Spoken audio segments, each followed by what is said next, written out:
Asia cup 2025 টাইগারদের সম্ভাব্য স্কোয়াডের বড় চমক। সংযুক্ত আরব আমিরাতে আগামী সেপ্টেম্বরে মাঠে গড়াতে যাচ্ছে 2025 টি-20 এশিয়া কাপ। 8 দলের এই মর্যাদাপূর্ণ টুর্নামেন্টকে সামনে রেখে ইতিমধ্যেই দল গোছাতে ব্যস্ত প্রায় সব দেশ। পিছিয়ে নেই তেমনি বাংলাদেশও। সাম্প্রতিক শ্রীলঙ্কা ও পাকিস্তান সিরিজের দারুণ সাফল্যের পর আত্মবিশ্বাসী টুইটুম্বর এখন টাইগার শিবিরে। তবে আসন্ন এশিয়া কাপের জন্য টাইগারের স্কোয়াডে আসতে পারে কিছু উল্লেখযোগ্য পরিবর্তন। বাদ করতে পারেন নাইম শেখ ও মেহেদী হাসান মিরাজ। তাদের জায়গা নিতে পারেন দুই উদীয়মান পারফর্মার। সঙ্গে থাকতে পারে আরও কয়েকটি চমক। ওপেনিং পজিশনে নতুন আশার আলো। দুর্দান্ত ফর্মে থাকা পারভেজ হোসেন ইমন ও তানজিদ তামিম এখন পর্যন্ত ওপেনিং পজিশনে টাইগারদের প্রথম পছন্দ।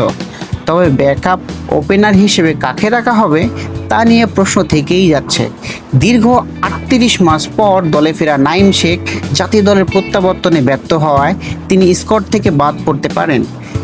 তার জায়গা ফেরাতে হতে পারে অভিজ্ঞ সৌম্য সরকারকে, যিনি শেষ গ্লোবাল টি-20 লিগে ব্যাট হাতে ভালো ছন্দে ছিলেন।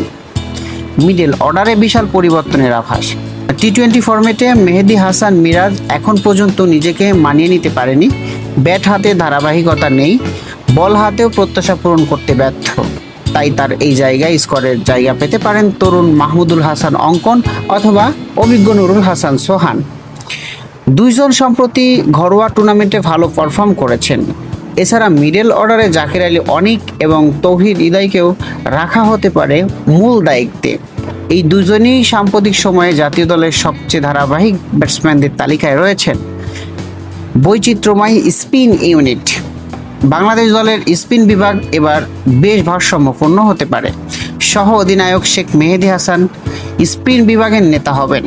তার সঙ্গী হিসেবে দলে থাকতে পারেন তরুণ এরশাদ হোসেন ও অভিজ্ঞ নাসুম আহমেদ। 3 ধরনের স্পিনারকে নিয়ে বৈচিত্র্যময় আক্রমণ সাজাতে চাইছে ম্যানেজমেন্ট। পেস ইউনিট নিয়ে মধুর সমস্যা। পেস বোলিং বিভাগে এখন অনেক অপশন, যা ম্যানেজমেন্টের মধুর সমস্যা তৈরি করেছে। শরীফুল ইসলাম, মোস্তাফিজুর রহমান ও তানজিন হাসান সাকিব দারুণ ছন্দে আছেন। এদের সঙ্গে স্কোয়াডে যুক্ত হতে পারেন মোহাম্মদ সাইফুদ্দিন এবং তাসকিন আহমেদও। অনেক বিশ্লেষকই মনে করেছেন একজন ব্যাটারকে কমিয়ে এই দুইজনকে স্কোয়াডে রাখা যেতে পারে। টাইগারদের সম্ভাব্য 15 সদস্যের স্কোয়াড। ওপেনিংয়ে নাম্বার 1 পারভেজ হোসেন ইমন, 2-এ আছে তানজিন হাসান তামিম, 3 নম্বরে থাকবেন লিটন দাস অধিনায়ক, 4-এ তৌহিদ হৃদয়, 5-এ মাহমুদুল হাসান অঙ্কন অথবা নুরুল হাসান সোহান, 6-এ জাকির আলী অনিক, 7-এ শেখ মেহেদী হাসান সহ অধিনায়ক, 8-এ নাসুম আহমেদ, 9-এ এরশাদ হোসেন, 10-এ শরীফুল ইসলাম, 11 মুস্তাফিজুর রহমান, 12 তানজিদ হাসান সাকিব, 13 মোহাম্মদ সাইফুদ্দিন, 14 তাসকিন আহমেদ, 15 সৌম্য সরকার। এই স্কোয়াড যদি বাস্তবে রূপ নেয় তবে বাংলাদেশের দল এবার এশিয়া কাপের শক্তিশালী ও ভারসাম্যপূর্ণ দল হিসেবে মাঠে নামবে বলে আশা করা যায় এবং আমরা তাই প্রত্যাশা করি।